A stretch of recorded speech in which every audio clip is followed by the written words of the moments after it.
جیسا کہ میں نے عرض کیا، افغانستان پر اب یہ جیسے کھسیانی بلی ہوتی ہے کھمبا نوشتی، کریں گے تو صحیح حملہ، یہ جگہ اتنی تیاری پوری دنیا کے اندر کر کے کچھ نہ کچھ تو کریں گے، کچھ نہ کچھ تو کارکردگی دکھائیں گے۔ اصل میں وہ زور شور اب ان میں نہیں ہے افغانستان کے بارے میں، بلکہ تاریخ میں ایک مرتبہ پھر وہی بات ہو گئی ہے، کلما اوقدوا نارا للحرب اطفاها اللہ، اللہ تعالیٰ نے کم سے کم اس کی تندی کو کم کر دیا، اس آگ کی بھڑک اور تندی جو ہے وہ انشاءاللہ کم ہو جائے۔ البتہ افغانستان میں کیا ہوگا یہ میں نہیں کہہ سکتا، ان ادری قریب ام بعید ما توعدون، جیسے کہ قرآن مجید میں حضور سے کہلوایا گیا، میں یہ نہیں جانتا جس چیز کا وعدہ تم سے کیا جا رہا ہے وہ قریب ہے یا دور ہے، میں نہیں جانتا۔ وَإِنْ أَدْرِي لَعَلَّهُ فِتْنَةٌ لَكُمْ وَمَتَاعٌ إِلَىٰ حِينٍ، میں نہیں جانتا، ہو سکتا ہے ابھی اللہ تعالیٰ تمہیں کوئی مہلت دے اور کچھ وقت کے لیے تمہاری رسی دراز کر دے اور ابھی عذاب کو ٹال دے۔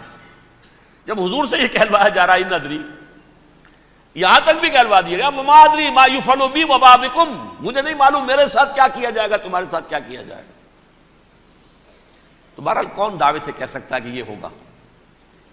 تباہی بھی آ سکتی ہے، کوئی بڑا سیٹ بیک بھی آ سکتا ہے، اپس اینڈ ڈاؤنز ہوتے ہیں۔ احیاء اسلام کا پروسیس چل رہا ہے، لیکن احیاء پروسیس میں حضور کے زمانے میں بھی غزوہ بدر میں ایک دفعہ گراف جو ہے چلا گیا تھا آسمان پر، تو غزوہ احد میں وہ بہت نیچے بھی تو آ گیا تھا نا، مسلمانوں کے حوصلے پست بھی ہو گئے تھے نا۔ وَلَا تَهِنُوا وَلَا تَحْزَنُوا وَأَنْتُمُ الْأَعْلَوْنَ إِن كُنتُم مُؤْمِنِينَ، یہ تشفی دینی پڑی تھی نا، گھبراؤ نہیں، ڈرو نہیں۔ إِن يَمْسَسْكُمْ قَرْحٌ فَقَدْ مَسَّ الْقَوْمَ قَرْحٌ مِثْلُهُ، اگر تمہیں کوئی چرکا لگا ہے تو تمہارے دشمنوں کو اس سے بڑا چرکا لگ چکا ایک سال پہلے، انہوں تو ہمت نہیں چھوڑی، ایک سال کے بعد دوبارہ ہو گئے حملہ آور تم پر، تم کیوں دل چھوڑتے ہو؟ تو کوئی سیٹ بیک آ سکتا، اور یہ بھی ہو سکتا ہے، اور اللہ کرے کہ ہو جائے، کوئی واقعہ فیل بھی پیدا ہو سکتا ہے دوبارہ۔ اللہ تعالیٰ چڑیوں کے ذریعے سے اور ان کی چونچوں اور ان کے پنجوں کی کنکریوں کے ذریعے سے ہاتھی والوں کو برباد کر سکتا ہے۔ الم تر کیف فعل ربک باصحاب الفیل الم یجعل کیدہم فی تضلیل وارسل علیہم طیرا ابابیل ترمیہم بحجارۃ من سجیل فجعلہم کعصف مأکول، کھایا ہوا بھوسا جگالی کر کے جب نکلتا ہے جیسے ہوتے ہیں، ایسا پورا لشکر کر دیا گیا۔ اللہ تعالیٰ کر سکتا ہے، کوئی مشکل نہیں، هو علی کل شیء قدیر، اسے ہر شے کی قدرت حاصل ہے۔ لیکن اصل بات جو ہے میں آپ کو بتانا چاہتا ہوں، یہ ہے سائیڈ ایشو، اصل ایشو ہے فلسطین کا جو شروع ہونے والا ہے، بھٹی دہکے گی وہاں۔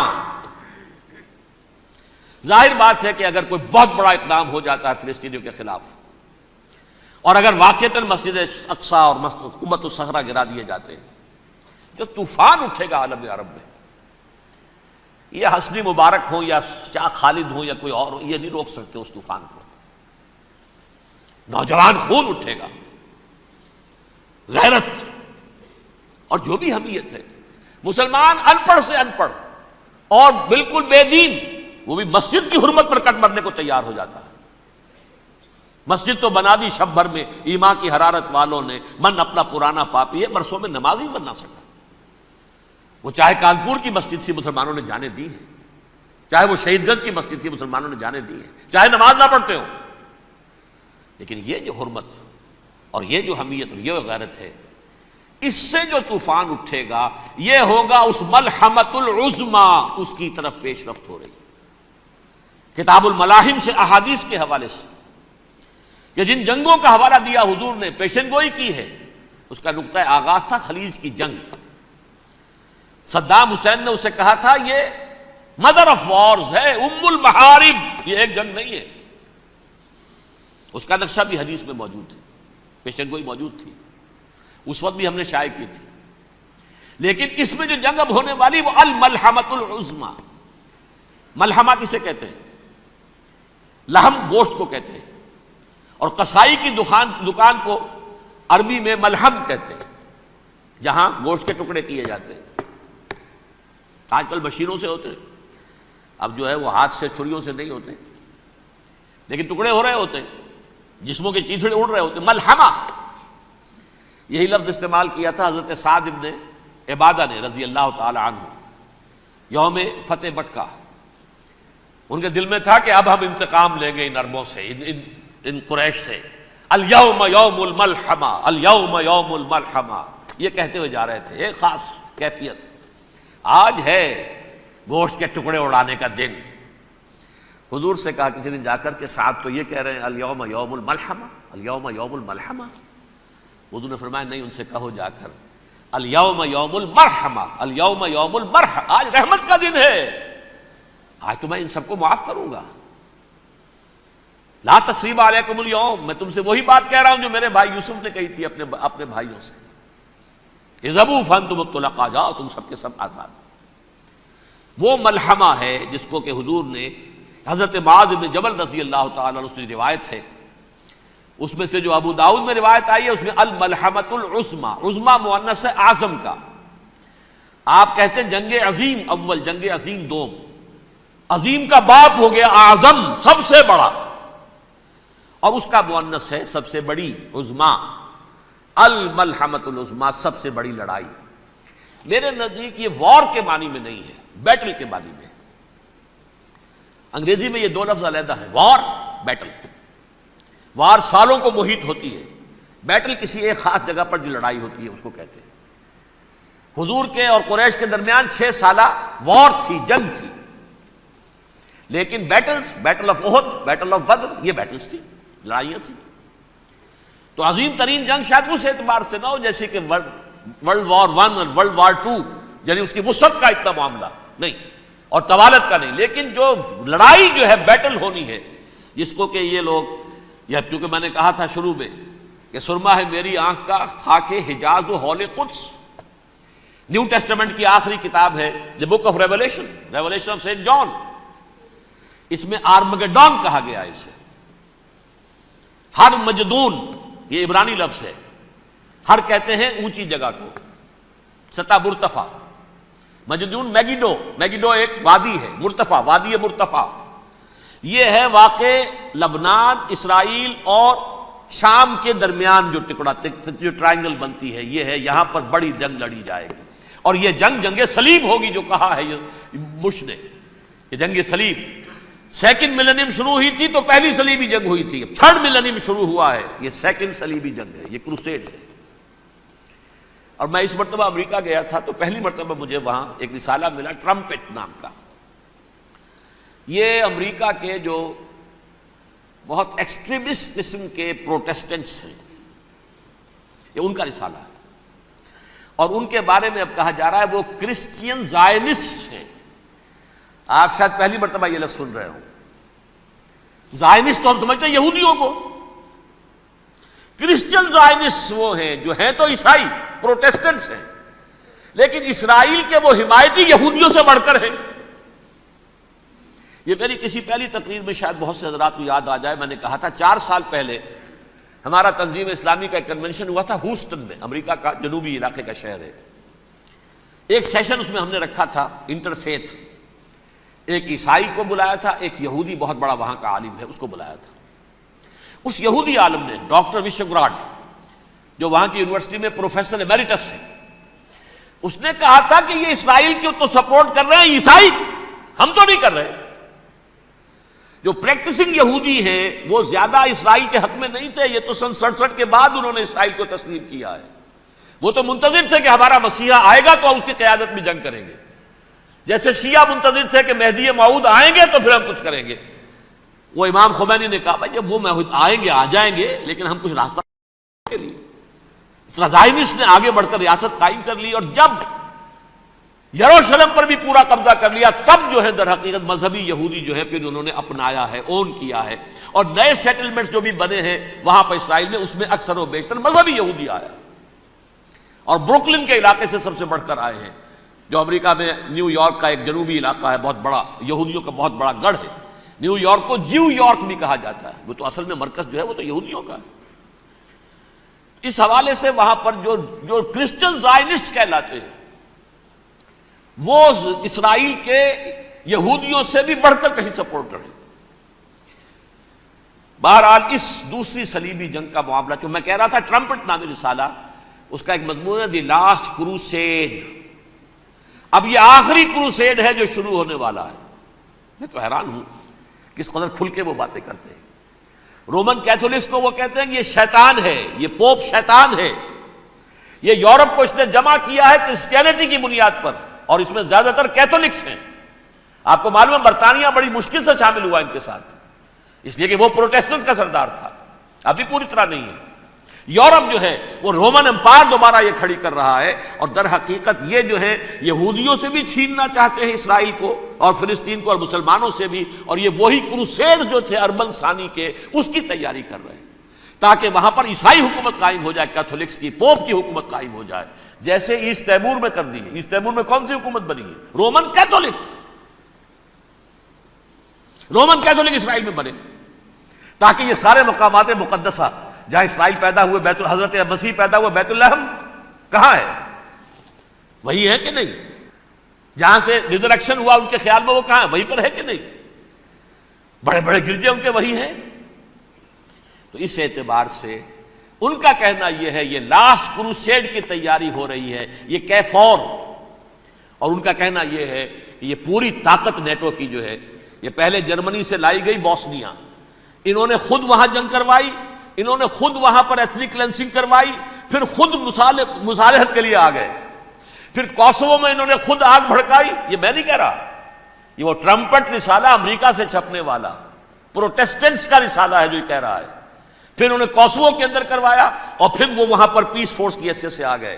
اب وہ میسیڈونیا میں کروا رہے ہیں اور وہاں داخل ہو گئے ہیں۔ اگلا قدم ان کا سائپرس ہوگا، سائپرس میں ترکوں کو اور وہ گریکس کو لڑائیں گے اور وہاں آ جائیں گے، وہاں سے ایک چھلانگ لگائیں گے اور یہ فلسطین میں پہنچیں گے، اور یہ وہاں پر ایک رومن امپائر، اپنی پرانی رومن امپائر کی طرح کی رومن کیتھولک ریاست قائم کرنا چاہتے ہیں۔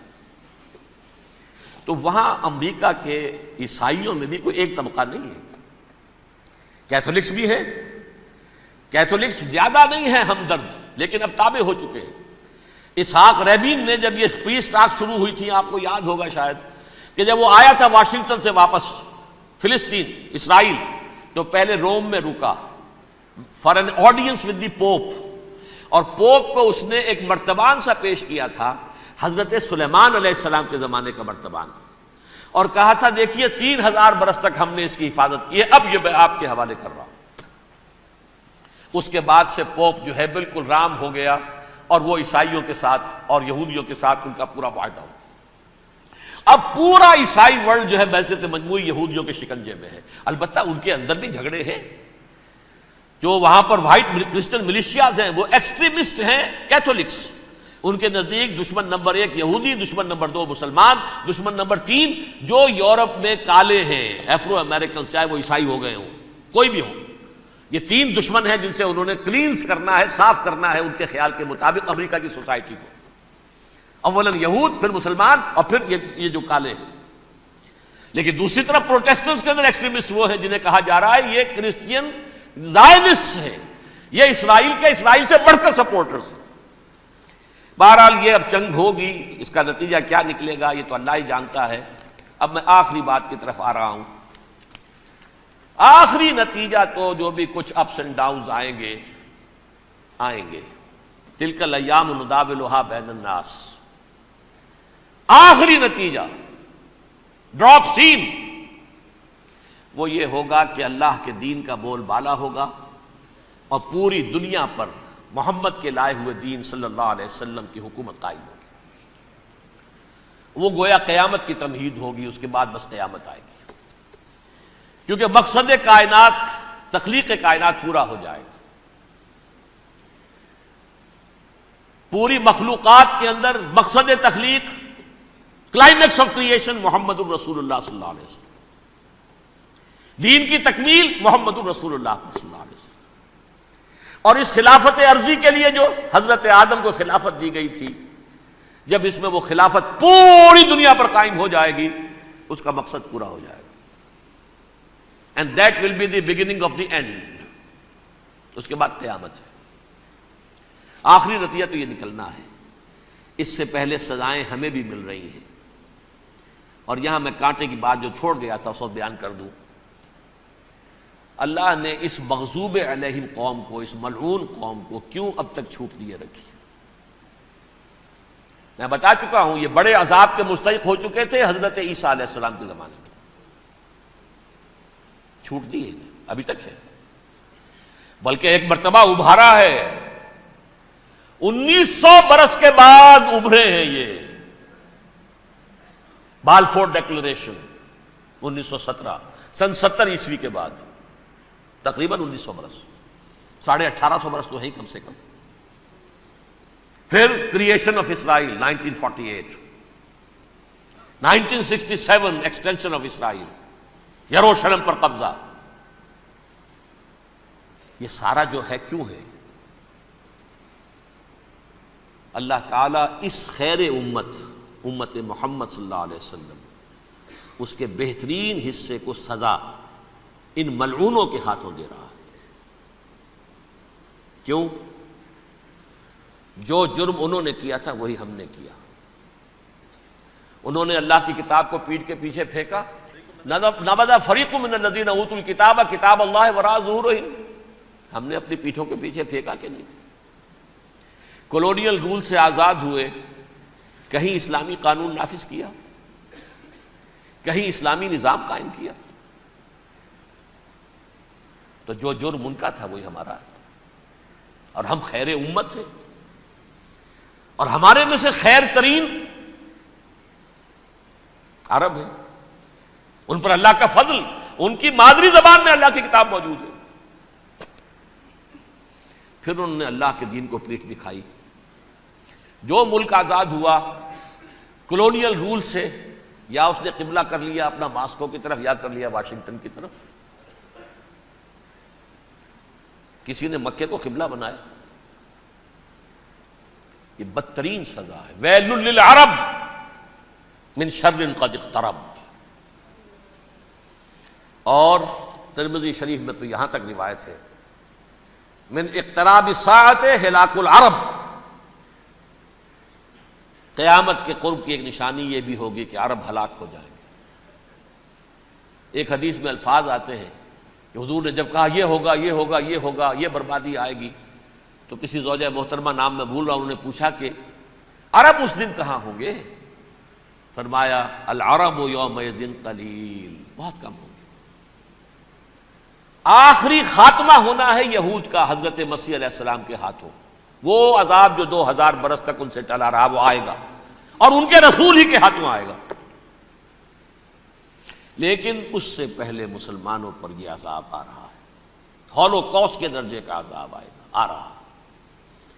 البتہ ہم پاکستانی اس میں یوں سمجھ لیجئے کہ وہ تو خبریں موجود ہیں احادیث میں، وہاں تو جو ہونا ہے ہونا ہے، اتنے انسان مریں گے، اتنے انسان مریں گے کہ ایک پرندہ جو ہے اڑتا چلا جائے گا، وہ نہیں چاہے گا کہ نیچے اترے تو کسی لاش پر اترے، اسے جگہ نہیں ملے گی زمین خالی کر کہیں اتر سکے، تھک ہار کر گرے گا، مرے گا تو بھی لاش کے اوپر گرے گا۔ یہ الفاظ ہے حضور صلی اللہ علیہ وسلم۔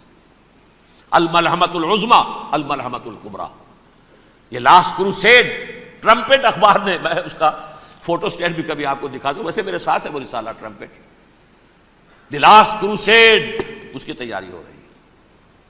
وہ الملحمۃ العظمی اور ملحمۃ الکبریٰ جو ہے وہ آنے والی ہے۔ ابن ماجہ میں کبریٰ کہا ہے، اکبر کا مؤنث کبریٰ، ملحمہ کبریٰ سب سے بڑی جنگ، اور ملحمہ عظمی سب سے عظیم جنگ، یہ ہوگی اور بہت جلد ہوگی۔ اب آخری بات یہ عرض کر رہا ہوں، کریں کیا؟ کچھ کریں بھی کہ نہیں؟ پہلا کام تو یہ ہے کہ اصل زندگی آخرت کی زندگی ہے۔ دنیا میں تباہی بربادی آ بھی جائے، آخرت بچ جائے، پہلا کام یہ ہے کہ ہر شخص توبہ کرے، لیکن توبہ توبۃ نصوح، توبہ کی تسبیح نہیں، آیہ کریمہ کا ختم نہیں، لاکھ مرتبہ لا الہ الا انت سبحانک انی کنت، اس سے کچھ نہیں ہوتا۔ توبہ یہ ہے اپنی معاش کے اندر جھانکیے، اپنی معاشرت میں جھانکیے، جہاں جہاں اسلام کے خلاف کچھ نظر آئے پھینک دیجئے، نکال کر کاٹ دیجئے، بے پردگی ہے نکالیے، آپ کی کمائی میں کوئی حرام کا عنصر ہے ختم کیجئے، توبہ کیجئے، ابھی کیجئے،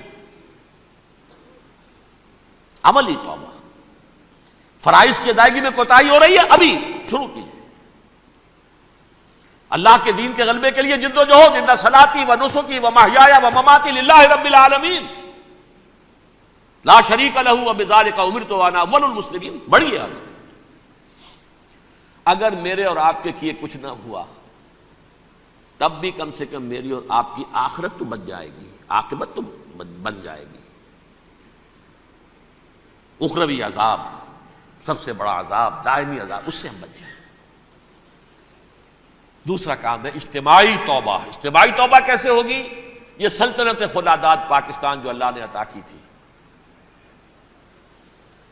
اس میں اسلام کا نظام قائم اور اسلام کی شریعت نافذ کی جائے، اس کے لیے جد و جہد تن من دھن کے ساتھ لگ جانا، منظم جماعت بنا کر۔ اول تو تمام جماعتیں ایک متحدہ محاذ بنائیں اور آ جائیں میدان کے اندر۔ وہ صرف طالبان کی حمایت نہیں، اس ملک میں اللہ کے دین کو قائم کرنے کے لیے مثبت مقصد سامنے رکھے۔ بہرحال اس کے لیے کوششیں تو جتنی بھی ہو سکتی ہیں ہو رہی ہیں۔ میں کتنے عرصے سے یہ کہہ رہا ہوں، کاش کہ یہ دینی جماعتیں ساری کی ساری یہ پاور پالیٹکس سے پسپائی اختیار کر کے اور ایک مطالباتی تحریک، ایک مظاہراتی تحریک، ایک pressure movement, pressure group, resistance movement, دین کو نافذ کرو، حرام کی حرمت کو نافذ کرو، قائم کرو دین کو، اس کے لیے میدان میں آ جائے۔